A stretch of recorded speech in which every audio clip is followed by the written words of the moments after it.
Hi, my name is Adrian. I'm a filmmaker from KL, Malaysia. I started as an audio editor for a broadcasting company in Malaysia.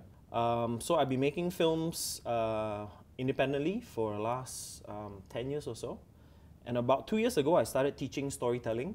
But a year ago, it got really interesting when I discovered that smartphones can make very, very good-looking films, like really cinematic films. And we've been experimenting for the past year or so to push the limits of it. And we are extremely impressed by the results. And I'm here to share with all of you what the little device in your pocket can do, and I think it'll blow your mind. Yeah. Okay, so you said you've been making films for 10 years, right? Yes, independently. Independently. So when I left the broadcasting world, Yeah. I became a freelance filmmaker. So whatever I could do, shoot, edit, if I have to do sound, I do sound. Yeah. So basically, we learned the ropes of being able to do everything. So it was a very interesting place to come from, because as an independent filmmaker, we had to learn a lot of things ourselves. And because technology was also changing very fast at that point. Earlier you mentioned a lot about this movement, and being part of this movement. And as you're experiencing this, you must have seen a lot of social change that came out of this. How do you think filmmaking creates a social impact? Why do you think it's such a good tool to create a social impact? There is a magic to film, not just for the filmmaker, but also for the person watching it. Ideally, right? Yeah. And I've always tried to figure this out, because as a filmmaker, you're never really sure how people take your film. You're never really sure, right? But somehow there is that mystique that comes from filmmaking, right? That people just gravitate towards, So even if I speak to someone and say, oh yeah, I make films, right? But there is still this mystique, like there is a mystery in the process, maybe. Yeah. So I'm thinking that, it's such a complex thing for the common person, right? That whenever they meet someone who really makes films for a living, who makes films, they really put you on a, not on a pedestal, but they really look up to you. They're like, wow, this is something that I cannot imagine doing, Yeah. So I think in that sense, right, the social impact of filmmaking, to me, is that it is actually a very powerful tool for communicating and connecting with people. Right. And the way I like to say it is, film is the best, or film is closest to real life without you having to be there. So you talked about making films with smartphones earlier, right? And that's something that I don't think a lot of people, at least in my generation, think about. Like we watch a lot of films, right? We spend a lot of time on YouTube, but we don't really think that all these people are using their phones to create these things. Yeah, especially like YouTube, right? Yeah. So many people, so many vloggers use their phones. Yeah. But we don't think about that, and that's something that you're trying to spread to people and get everyone on board with the idea that phones can be used for these things. Well, actually, in that sense, I have a question for you. Like, why not, right? Why not the phone? Like, is there a I don't know. Or is it just doing just being a filmmaker itself? Like, what is the? I think a lot of it is that we do it unconsciously. So we Facebook Live, we Instagram Live. We do all these things where we are telling stories with our phones, but we don't think about it in the same sense as, when we watch the Avengers, that could potentially be what makes a movie like that. Because so then it's a phone that all of us can buy, and we don't think that it can do something that great. Okay. But you have done something like that. Yeah. And maybe you should tell us a little bit about Heartbeat and how you got started on that. So the idea with smartphone filmmaking, for me is really it is something that only very recently became viable. Right. I remembered about a year and a half ago, I made my first smartphone film, so to speak. Okay. But I consider a film made on a smartphone only if I can edit on it. Like, we always could shoot on it. Right. Right? It was always a camera replacement. You could replace a camera with a phone. Like, everyone knows that. But I wanted to see if I could get away with just the phone and not bringing a laptop or another camera along and see what you could produce out of it, right? So I made kind of like a video when I was, you know, like the Chinese custom every year we do Qingming, right? Yeah. Yeah, the grave cleaning, right? Yeah. So usually it's a very long process under the sun, you know? Right. So I decided, okay, you know what? I'm not going to carry all this heavy equipment around. So I'm going to bring my phone. I'm going to shoot some footage so that I can share with my family later, you know? Yeah. So I shot, but you know, being a filmmaker, I shot it in a way that I would shoot like a film, right? You know, composition, angles, yeah. how you move it, you know, how you you know, what you choose to focus on, you know. Yeah. And I was too lazy to go back and put it in the computer and edit and then, you know, wait for it to render and all that. So I said, okay, I got to figure out how I could do this on the phone. So I was looking for free apps. Then I found one. I was like, okay, you know, let's try this one and go with it, you know. And I realized that, hey, wait a minute, why is this phone capable of doing stuff that would otherwise take me maybe 5 or 10 times longer on my computer, you know? Like, it's so much faster to make things on the phone, you know? You know, it could shoot in 4K, and this was like a cheap, like a $200 phone. Like, but I was so impressed, you know, with my phone. I was like, why is this phone capable of doing stuff that is leaps and bounds beyond what I expected it to do, you know? And from that day onwards, right, I actually went full on trying to figure out how this thing is doing, you know? Because I only had a cheap smartphone up until then. You know, I never really took it seriously. So I think back to your earlier question about why don't more people, you know, look at it as a tool, right? It's because I think, and we are also guilty of it, especially filmmakers, right? We want that nice fancy camera with the big brand, you know, and then when people look, they go like, oh, you know, like gods of film, right? Yeah, some of them are in the hundreds of thousands, right? You know, so I mean, we never saw it as a tool. We never saw the phone as a serious tool, you know. Only when I made that video that I realized that, hey, there is something in here that we overlooked, you know.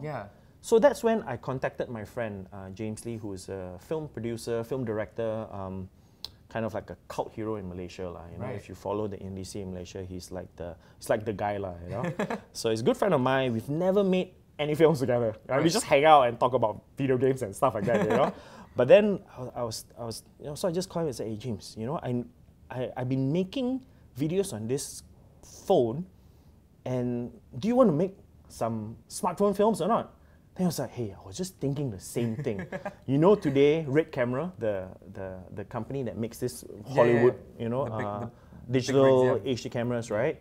That time, that was a year plus ago, they just released the Red Hydrogen, which is supposedly, it was an Android phone that was supposed to be, and it was made by a filmmaking brand, right? Red Cameras, right? So we were like, hey, you know what? I think it's time to try it, you know? So within like a couple of weeks, we wrote a script each, okay? The parameters had to be that we have to shoot it on the phone, and we have to shoot it in one day, and best if you can shoot it in one location, okay? So yeah, so we wrote 2 scripts each, and we shot 2 films each. So actually the whole series, there are 4 films. All shot on the same phone, the Chinese Android phone, which we shall not name. We shot it in 4K. Which at the time, none of our own cameras could shoot. You know, our cameras were only shooting HD, right? You know, and we had to shoot it in one day. So, and all 4 films we shot it on time. Some of them even like we finished earlier than expected. The workflow was great. You know, the phone worked and survived the shoot. You know, until today, I still use the phone. You know. Yeah, and then we edited it, you know, of course we edited it in a more traditional way, with computers, with color grading, you know, with, you know, good sound and all, right? So the goal was to make it look like a The goal was, exactly, to make it as cinematic as we can, you know, you know, and I think the results were amazing. We were amazed, we were impressed, you know, we were like, man, this is crazy, man. And, you know, and it's truly cinematic, you know, the pictures were good. I think if we didn't tell people we shot on the phone, I wouldn't have known. People wouldn't know, you know. And we actually screened it on a large screen. We actually projected it on a like in a small hall, right?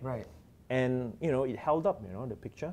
So we are like, man, it's crazy times, man, you know, and it's insane. And since that day, I have not bought any new camera-related equipment. I only bought phones. You know, I'm going into this like full time. I've just converted myself. You know, I'm putting myself out of business. You know, kind of. You know. But teaching other people to get on this as well, oh man, what a world. Yeah, I mean, so to me, I think it got to a point where it is something that I could teach, because I've always wanted to train the younger generation. Yeah. I've always wanted to teach them, but I've always found that if they don't enroll into like a school, right, you know, with like all this equipment, you know, like a kind of a film school, right?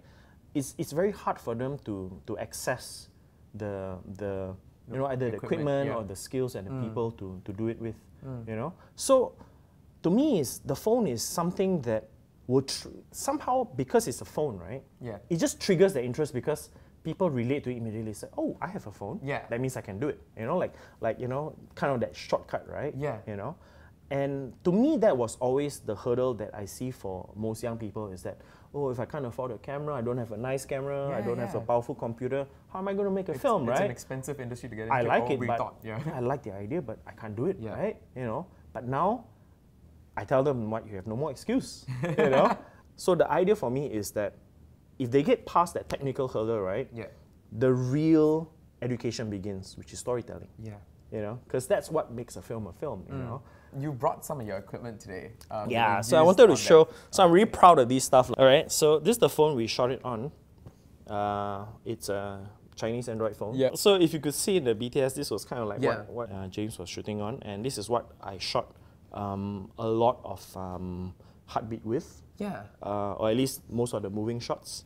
Most of the steady shots, we actually shot it on a tripod, like a normal camera lah. But whenever we had to move, and we had to kind of like, and we couldn't lay, you know, tracks or stuff, right? So this was really the best way to do it, kind of like a shoulder rig, you know. So yeah, it's just something I put together. This is self-made. Yeah, I made this myself. So this is like Daiso. Of course, I bought these lah. I didn't mill this lah, you know. So yeah, so this little camera grip, this holder is from Daiso. Yeah. And then this is just like a tripod base plate, yeah, with a like a base plate, and then these are basically flash brackets for photographers. You'll know what it is. And then I just put two flash brackets together on each end, and then I added a little stand for it, you know, and you know. Do you have a name for this? I love this. Copyrighted it? Yeah. No, not yet, man. I should, I should, man. Now that it's going on camera, you know, you gotta save the rights to it before someone else copies it. I mean, there are commercial versions of it. Like for example, this one, right? I mean, this is something that you can buy online, you know. Yeah. It's pretty common. It's been around. Yeah, I can have a, I mean, it's been around for years, you know, since people began shooting on the phones. But what I didn't like about this so much is that it is light. It's just plastic, you know. Right. So it's light, right? And the thing with it being light is that it becomes less steady. Yeah. So it was really a big experiment. This series, and we tried everything we could, you know, as a filmmaker, to push the limits of the equipment, and it wasn't rattled at all, you know. It's completely, you know, like, yeah, give me more, you know. It's too easy, man. Well, you guys, you know, do something. You're gonna push that in the future. You're gonna go further. Yeah, for sure. So I mean, the thing with phones is that they are getting so much better. Yeah, you know, so much better. The $200 phone today is ridiculous. You know, it's like, it's unbelievable what you can do on a phone as far as media production is concerned, right? How you want to test your phone is if you can make a film on it, if you can edit on it, you know, and then eventually if you can, you know, create sound, you can create computer graphics. Like now with AR, they're starting to put CG into your videos. Into cameras, you know? So very soon you're going to be able to do all that stuff, you know? Man, that's insane. It's insane. It's such a world that we live in. It's like, you know, like, to me as a filmmaker, this is amazing, because we spent all our lives trying to figure out how to do it. Yeah. You know, having limitations in technology, limitations in resources and funds, and maybe sometimes just sheer strength. You don't have the strength to do it. If you don't have a crane, you can't do certain things, you know. But the technology is going in a direction so quickly that, you know, for us it's like, wow, this is very possible, you know, for us in our lifetimes that this is so that's why my push for what I do in my workshops, right, is really the storytelling. Because at the end of the day, right, the technical aspects will keep going forward. Right. You know, you just keep getting better. But what never goes away is storytelling. You know, it never goes away. Because that is what makes it a story, is the human aspect, right? Yeah. So things that you you know, things that you learn in life, you know. So a lot of filmmaking to me, right, it's not about making the film, but really it's about experiencing life. Yeah. So everyone is kind of basically has a story to tell. And for any aspiring filmmakers or storytellers out there, as an educator yourself, what kind of tips would you give them? Okay, so wrapping up or kind of summarizing what I said earlier. So for one is give yourself some boundaries or some limitations. One way is to think about themes that you like or you enjoy, or subjects that you enjoy, right? Find a way to go deep into some subject that way. And then two is experience life, you know. That means go and do something that you would not normally do, maybe, you know, or go somewhere that you would not normally go, talk to someone that you would normally not talk to, right? And then try and listen to their story, you know, let them tell you their story, right? And then you know, try and convey or try and give your take on the story that they told you. You know, that's another way to approach it. Instead of just telling someone how good your noodles taste, right? Maybe relate it, that same thing, relate it to the audience in an emotional way. You know, like, oh yeah, this noodle reminds me of that time, you know, when I went to visit my grandma and, you know, like this kampong in China or something, right? Kind of emotions, the flavors. And just think about it, right? The meaning in that is so much more, you know. Very cool. Thank you so much. No, we really appreciate that. But before we wrap up, maybe what are you doing in the future, and how can our viewers or like even us support you in that? So I'm in the process of building an online academy for what I teach, which is I call it Storycraft. So I want to get the skill of storytelling as much as possible to as many people as possible, so that we can all tell better stories, you know, and then we can use it to do something good, you know, something, you know, to either just for enriching your own lives, you know, or just generally making your community and, you know, the world around you a nicer place, you know. Yeah, so look out for it. It's called Storycraft Academy, and it will be out in 2019. So yeah, pretty soon. Thank you. Okay, so thank you guys so much for listening. I have with me Adrian Lai, filmmaker and story coach, just trying to teach people how to make films with a phone and teaching people that everything is kind of a story and you can film everything. This is really cool, and we really appreciate having you here with us. We will push out Storycraft Academy's links out at the bottom, or whenever it does come out next year, we'll push that out to you guys. And we'll see you guys next time.